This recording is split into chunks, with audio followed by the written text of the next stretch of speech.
Before athletes had podcasts, private jets, and million-dollar autograph deals, retired sports legends traveled town to town doing charity dinners in places like hockey arenas, banquet halls, Legion basements, and somehow, one guy from Woodstock, Ontario ended up in the middle of it all. This is Behind the Handshake podcast.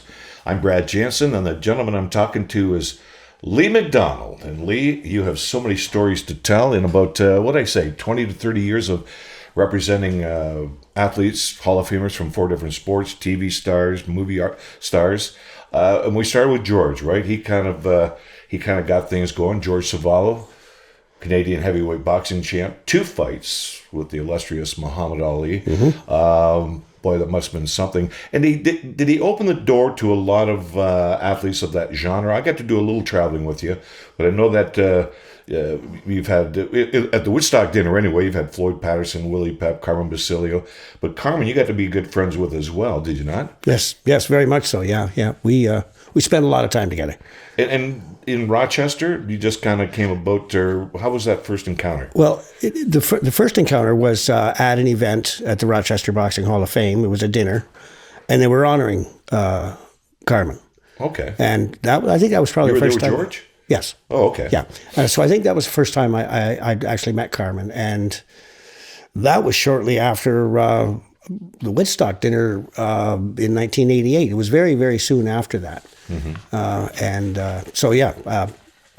Carmen was, as you mentioned in the previous podcast, the 3-time world champion, mm-hmm. and he was a great man. He was great at the banquets, right? He was very funny. We spent a lot of time together. Yeah. And we talked in the first podcast about some of the original 6 hockey players in particular that once their playing days were done, didn't really have a consistent source of income or any revenue coming in. So to go speak at a sports dinner, sign some cards was very inviting to him. Carmen was kind of the same because he ended up after his boxing career working at Genesee Beer, did he not? Yes, he did. And then he became a coach in a high school. He became an athletic director, I think they called him. Sure. At the high school there. And then he worked for Genesee Breweries. He was, a lot of the guys, a lot of the Montreal Canadiens when they retired worked for Molson's. Yeah. Right? And went around representing. Yep, for sure. For sure. Now, Carmen, and you took me along a few times, and I remember having had the opportunity to visit Carmen's house. I was struck by how modest it was. Mm-hmm. It was cozy. But then you go downstairs in the family room or the rec room, and I was just in awe because there he is on the cover of Life magazine, which was a big magazine in the late 50s, mm-hmm. early 60s, Sports Illustrated, Time magazine. But he didn't seem to play up to that much. It was just like, been there, done that. You know what? Most of the guys were very humble. It wasn't the same when you go to Johnny Bauer's house or when I was at a couple of places with the guys in Montreal. They had their memorabilia, mm-hmm. But it was never ever officious. They were always very humble. Right. I mean, we did run across a couple of guys. I believe your wife Marg ran into one in Stratford, but well, that's another George story too at the Stratford Sports Dinner. Just to throw this in there, because I think you had booked. I think Gordy was there. Gordy, yeah. Phil Hansen from the Buffalo Bills and a friend of ours. No Stars. Laurie? No, Al. Oh, Al, yes. Yeah. Yes, Al Wilson, yes. Al Wilson from Woodstock. But anyway, we happen to be sitting at the same table as George because we're all sitting at these round tables, and the banquet was getting going, and the MC started gearing things up, and George turned to my wife and said, "You going to finish that?" And Margaret said, "No." And there was George, because you mentioned he likes to eat. He does. He likes to eat. Yes. Now let's talk about Carmen Basilio in the sense of, I think was it at the Ali induction ceremonies, 1990?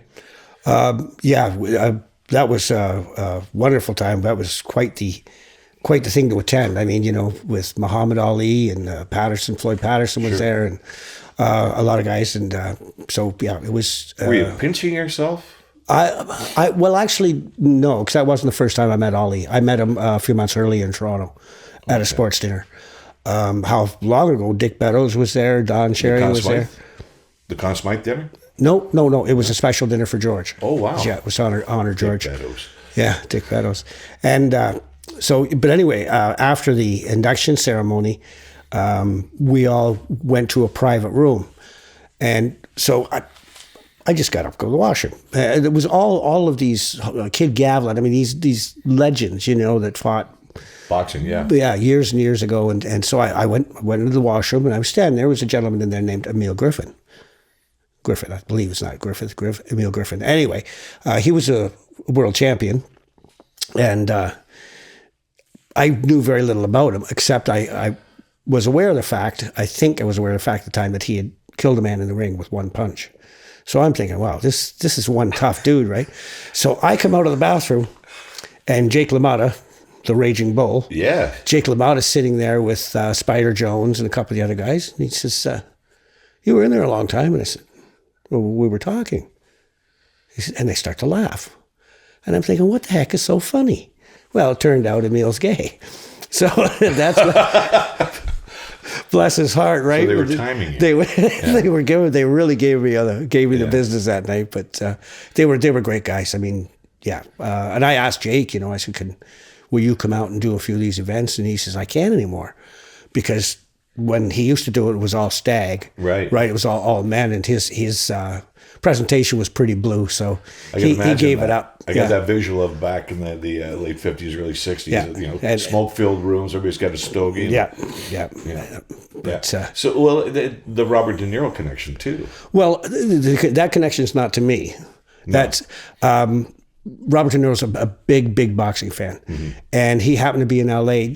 Carmen's wife, Josie's son, Angelo, was a hairdresser to the stars. Alec Baldwin's Kim Basinger. Angelo was her hairdresser. So, they were pretty connected out there. So anyway, Carmen's having this afternoon nap, and there's a knock on the door. Carmen's out. He's out of it, and Josie answers the door, and there's Robert De Niro. And of course, she freaks out. So, oh my God, Robert De Niro! He came to meet Carmen Basilio. Wow! So Josie yells for Carmen, and she has a very loud voice, and my kids can attest to this. And so Carmen kind of wakes up, and he's half out of it. And Robert De Niro walks around the bed, because they're in the motel room, right? So you got a clear path to the bed, and Carmen's starting to get up, and Robert sticks his hands out, grabs Carmen's hand, starts shaking it. Carmen said, he's shaking my hand as my dick fell out of my boxers. That's a great story. And once again, a connection of who knows who, and everything down the line from Josie, her son, and so on. And I traveled with you a little bit. We went to Rochester one time, and I think we had Carmen at a greasy gym above some store in Toronto back in the day. It's a different culture around these individuals, isn't it? It is, yes. It is. It's a lot of hangers-on. Yes. Yep. I was one of them, but I made money. Well, but a lot of them were just like, get you a coffee, boss. But you're inside the ropes in that regard with, because I saw a little bit of it, but it's just that, once again, it's that culture, right? It's almost like the stench that you smell in the gym, and all these kids that maybe didn't have a good upbringing or anything going on, they turned to boxing and stuff. And what other boxers can you tell us about? Well, I guess basically, I think I've mentioned most of them. Floyd Patterson was a fine man, as I mentioned earlier, but most of my time was spent in the early days was spent mostly with Carmen and George. There was another gentleman I represented, which I believe I brought to our dinner, and a few others. A fellow named Willie Pep. Willie Pep. Now, Willie was a world champion, just a little guy like me, very lightweight division, and I was at we were in Rochester, the War Memorial, where you've been a few times, for a fight, and it was ABC Wild World Sports, and we're sitting there ringside, and there's Carmen and Willie. Of course, they always have the former champions come into the ring prior to the main event. So they go into the ring and come back and sit down, and there was Josie, Carmen, Willie, and his wife, and me. And I get home, I get back to Woodstock, and Dad says, does Julie, my wife at the time, does Julie watch boxing? And I said, no, she can't stand the sport. He says, good. And I said, what do you mean good? He said, well, who's that girl you were with? And Barb was probably half Willie's age, flaming red hair. She had a leopard skin suit on. Right. And I said, no. I said, that's Willie's wife. That's, I don't know, that wasn't me.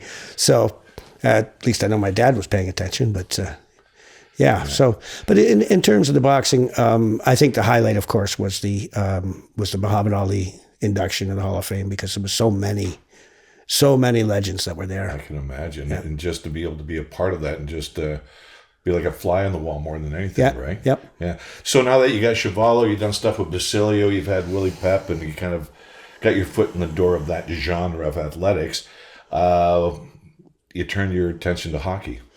Well, actually, there was a brief stint in between in baseball. Oh, okay.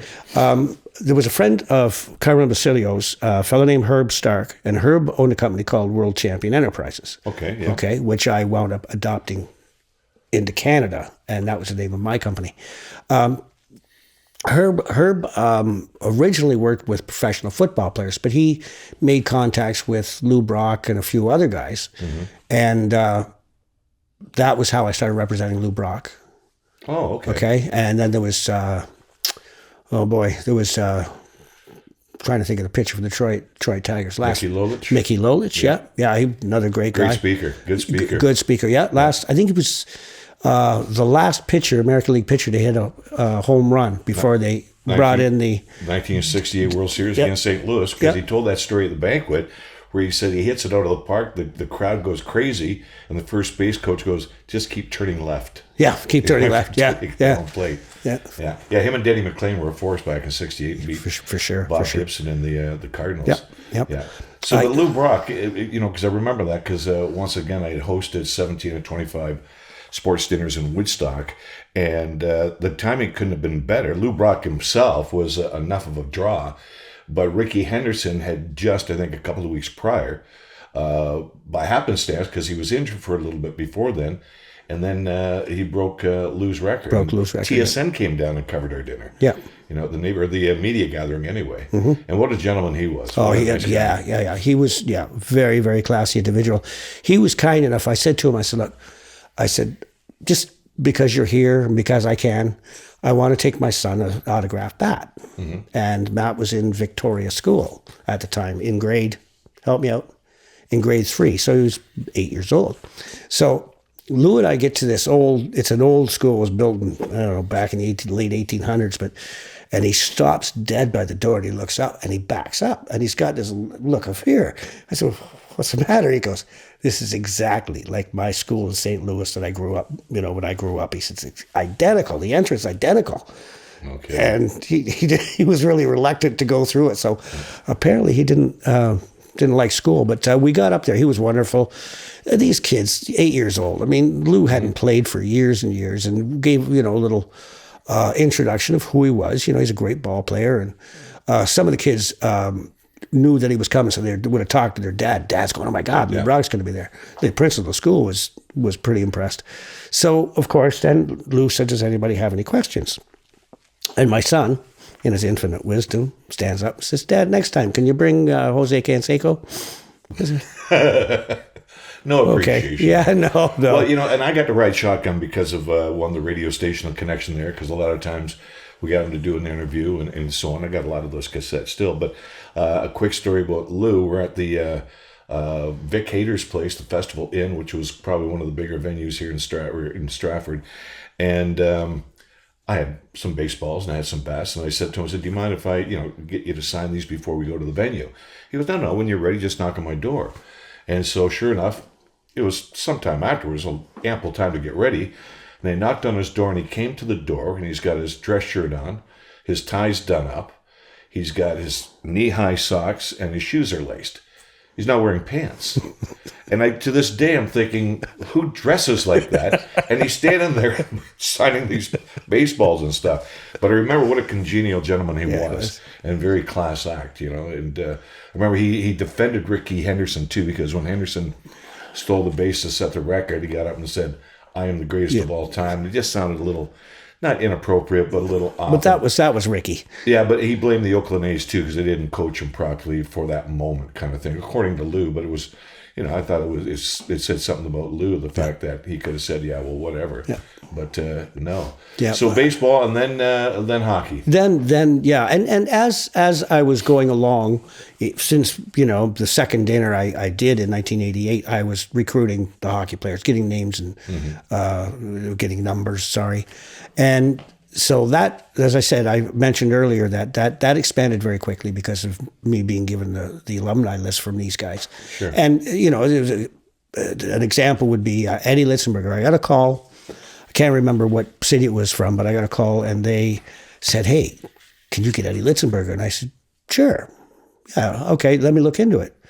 I'd never heard of the man. I had no idea. It's not a household name, and It's I'm not. an original six nut, but Yeah. Eddie Lissenberg. But he was captain of the '62 Chicago They won Stanley the Cup winners. Yeah, Yeah, exactly. right. Yeah, he was sent from, I think, Montreal as part of the There was a big Save the thing Blackhawks. happening. Yeah. He went to Chicago to Montreal, ended up with the Leafs. So I called Bobby Hull and I said, "Bobby," because somebody had said they think he played for Chicago. And I called Bobby Hull and I said, "Bobby," I said, "who's Eddie Lufton Yeah. bigger?" And Yeah. he goes, "Oh, you mean Eddie? Yeah." So here's his number. So that was helpful when I really didn't know who I was dealing with. And so was he one of the first, or like you mentioned, Bobby? So what's the connection with Bobby? I booked Bobby. Right. I wound up booking Bobby a lot. Yeah, popular guy. Well, plus he played junior in Woodstock, so Yes, was that he had that was connection appealing too. to him, Sure, right? sure. Yep. Bob never turned me down. He was always good to go. Yeah. Mm-hmm. And where were you picking him up from, or He usually Toronto. usually Toronto? Yeah, usually Toronto. He was living in Chicago at the time, but then he wound up getting a place in Toronto. So I can't remember exactly where it was, but that's where I would pick him up. So the ball's rolling. You've got a few people under your wing. You're still working full time. Mm-hmm. You had a young family at home. What were you thinking at that particular time? I was just taking it as it comes. When the opportunities came up, like I said, I had a job that gave me a lot of freedom, and so that was just it. I mean, back Was this then, more of a passion, or were you thinking, yeah, I could make some money out of this? I was thinking that I could make some money out of this. Mm-hmm. I was a boxing fan. I love boxing. I love meeting the boxers. I was a bit of I wasn't say a bit. I was a hockey fan, but I think after you meet your hero, you become desensitized, or it becomes not mundane. It's still fun. It was more, who am I dealing with? What do they like as human beings and individuals? That meant a lot more to me than how many goals they scored or home runs they got. It was the personalities. But They taking were that just fun to be approach, with. They must have felt as though they were being well taken care of, and that they could trust you, and the trust factor. So at this point now, you're not just booking them into sports dinners and events here and there. You're building a relationship up. Yes. And as a result, you're getting alumni information for hockey and stuff like that, and they were forthcoming with somebody else might like to be here. Yep. And so you worked that. Did you organize that all out? And Well, what was your plan? There was a lot of guys that I worked with, and a lot in the golf tournaments, but even the banquets, because I would go in and I'd put some names out there, and they were low budget. Well, what about Bobby Nevin? It's kind of like, So you're building up a bit of a cachet of well, yeah, but contacts. Bobby Nevin and even Bobby Bond to some extent, they're not like a Frank Mahovely or Jean Bello. Right. They're not Hall of Famers, but I worked really hard to get to Leo Labine, Jerry Topazzini, not household names by any means. Right. But once you got them out there, people fell in love with them. I mean, we were at our tournament that we did. There was some guys who were a little disappointed because they were going to play with Topper and Gordie Hauser and Bobby Hull and all these big names, and they got Topazzini, and it was kind of, I talked to him before. They carried the day. They did, really and did. These guys are done. They said we'll pay extra next year to play with Jerry. So getting those guys out there and building them up, or letting people say, hey, this guy's won 3 Stanley Cups. I mean, he did this, he did that. If you look at even somebody like Bob Nevin, you look at what he's accomplished, and it's impressive. So that was a big part of it. That made it fun, and the guys were really appreciative. They were. As your it started to expand, because I know that you would put a dinner together where there would be somebody like a Leo, not necessarily Labine, but somebody that would cater to an older demographic. But then you would bring somebody in that would be, because I know years ago or years after that, you'd be doing Bob Probert and Mark Napier and people that were more, A little more current. yeah, a little bit more Still current. retired, but yeah. I got to work with Proby a few times. He was a really nice man. He really was, yeah. It's not like you read about. Well, didn't want to make him mad. No. We only heard the bad things, but. This is Behind the Handshake podcast. This is Lee McDonald telling tales of what it was like between, I would say, the mid '80s to early 2000s. Yep. I think a lot, and towards the end there, it got to the point where the times have changed because of the internet and the costs have gone. So I went into doing some sports, some hockey games with.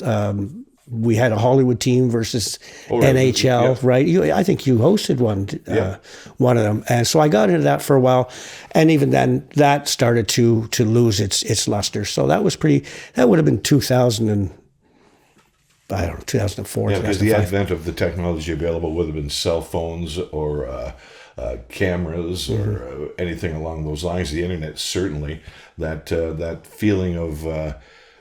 Well, I know my Uncle Fred's neighbor Gord knows somebody that knows somebody kind of thing, so the whole game had kind of changed. But we're going to focus on some of your adventures and some of the people that you met and down the road during the podcast. Long-withstanding relationship with Gordie Howe, the late, great Mr. Hockey, and so many others that you just got to rub elbows with. And you think back, you think back and you just kind of chuckle, like, did that really happen? Or would you have yes, no, I can't believe that I got the opportunity. I guess sometimes if you see an opportunity, the door opens, you walk through it, right, and hope for the best. Even though I had no idea how this was going to turn out, and I wasn't planning on it for the longest time, right. And it just made sense to do it, and so no, I mean. I got to work with a lot of really, really good people. So George Chuvalo got your foot in the door. You met some of your heroes, some of the boxers that you really admired, and then you started branching out into, baseball with Lou Brock, who is certainly, he's a Hall of Famer, of course, and then hockey because we're Canadian, and you got representing the hockey players, and that was kind of like a glacier. You kept picking up more and more as you went along. But the next episode, we want to talk about your relationship and how you met and basically nurtured your time with Gordie Howe. All right. Sounds good. Good.